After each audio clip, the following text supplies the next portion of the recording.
बिस्मिल्लाहिर्रहमानिर्रहीम। अस्सलाम वालेकुम। आज हमारी वीडियो जो मैं आपसे शेयर कर रही हूँ वो है लहसुन छीलने की, कि हमने ज़्यादा लहसुन किस तरह छील के रखना है।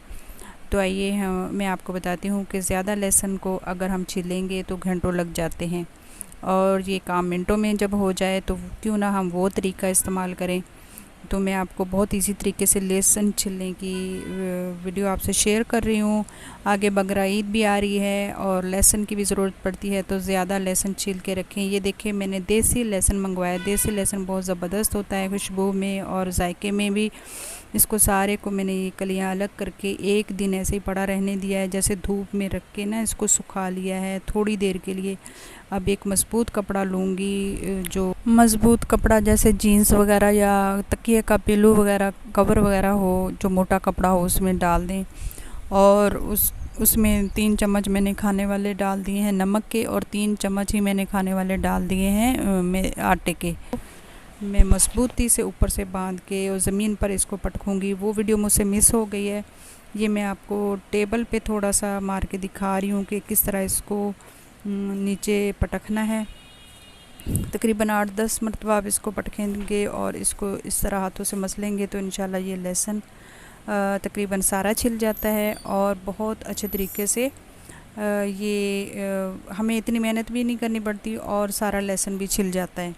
ये देखें माशाल्लाह से कितना अच्छा लहसुन ये छिल गया है, और जो इसमें कली रह गई है उसको हम दोबारा से कर लेंगे। ये मैं देखें, ये मैं इसमें से निकाल लूँगी जो छिला हुआ लहसुन है, और जो उसमें अभी कोई रहती है कली वो भी इतनी नरम हो चुकी है कि उसका छिलका हाथ लगाने से ही उतर रहा है।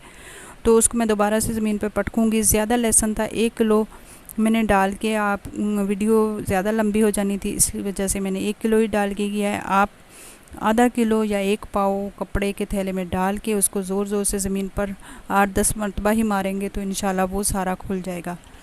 लहसुन का ऊपर के छिलके सारे अलग हो जाते हैं। ये देखिए, अब दोबारा से जो इसमें रहता है ना छिलने वाला, तो वो दोबारा से मैं मसलूँगी तो फिर वो सारा हो जाएगा। ये देखिए, अब इसको साफ़ करने का भी बहुत इजी तरीका है कि एक बड़े बर्तन, खुले बर्तन में इसमें डाल के तो ऐसे छांट लेंगे और इसके छिलके सारे अलग हो जाएंगे। और जो इसमें नमक और आटा है उसको भी हम ज़ाया नहीं करेंगे, उसको दोबारा से छान के किसी शॉपर में डाल के रखूँगी, और जब दोबारा से छीलने का वक्त आएगा तो उसमें डाल के ये इसी तरीके से मैं छील लूँगी। इसको फ्रीज़ करने का भी यही तरीका है कि इसको किसी एयर टाइट जार में रख दें और फ्रीज़ कर लें। ऊपर वाले खाने में ज़्यादा लहसुन है तो इसको अच्छे तरीके से फ्रीज़ कर लें या इसको पीस के रख लें, और बहुत अच्छे तरीके से ये काफ़ी अर्सा चल जाता है। तो उम्मीद करती हूँ अगर आपको मेरी ये वीडियो पसंद आती है तो लाइक शेयर सब्सक्राइब ज़रूर कीजिएगा, और कमेंट में ज़रूर बताइएगा कि आपको मेरी वीडियो कैसी लगी है। तो मुझे दें इजाज़त। अस्सलाम वालेकुम व रहमतुल्लाहि व बरकातुहू।